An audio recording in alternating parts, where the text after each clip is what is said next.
बीड जिल्हा नियोजन समितीच्या निधीमध्ये दुजाभाव झाल्याची पालकमंत्री अजित पवारांनी आता चौकशी लावलेली आहे। 3 सदस्यीय पथक या संदर्भातली चौकशी करणार आहे। एका आठवड्यात अहवाल सुद्धा सादर केला जाणार आहे। अंजली दमानी यांनी अजित पवारांच्या घोषणेचं स्वागत सुद्धा केले। 2023-24 आणि 24-25च्या जिल्हा नियोजन समिती प्रशासकीय मान्यतेची चौकशी होणार आहे आणि याच संदर्भातली ही बातमी आपण पाहतोय। बीडच्या डीपीडीसीच्या बैठकी संदर्भातली ही चौकशी 2023-24 आणि 24-25 या वर्षातली केली जाणार आहे। उपमुख्यमंत्री असलेले आणि बीडचे पालकमंत्री असलेले अजित पवार यांनी या संदर्भातले आदेश दिलेले आहेत।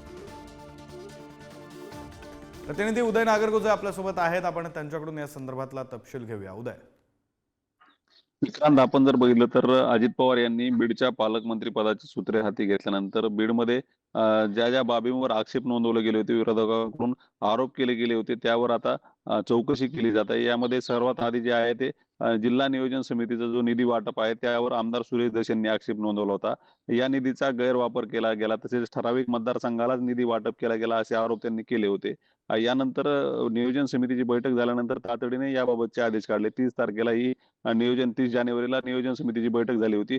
त्यानंतर तातडीने हे पथक नियुक्त करण्यात आले असून 3 सदस्यीय हे पथक आता 8 दिवसात आपला अहवाल सादर करणार आहे। यामध्ये 2 वर्षाचं जे आहे ते ऑडिट होणार आहे। यामध्ये निधी वाटप आणि त्याचा वापर आणि त्यातून मंजूर झालेली जी कामं आहेत त्या कामाची सद्यस्थिती देखील तपासली जाणार आहे। या समितीच्या अहवालानंतर आता विरोधकांनी कशा पद्धतीने आरोप केले होते आणि ते खरे होते का हे देखील समोर येऊ शकणार आहे। आता या दरम्यानच सामाजिक कार्यकर्त्या अंजली दमानी या देखील या चौकशी पथकाच्या निर्णयावरून यांनी स्वागत केल्याचं आपल्याला पाहायला मिळते। परंतु आता काही दिवसातच या समितीचा अहवाल समोर येऊ शकणार आहे आणि त्यामध्ये सर्व जे आरोप आहेत ते खरे आहेत की खोटे आहेत हे देखील स्पष्ट होऊ शकणार आहे। विक्रांत, बरं, धन्यवाद उदय दिलेल्या या सगळ्या तपशिलासाठी।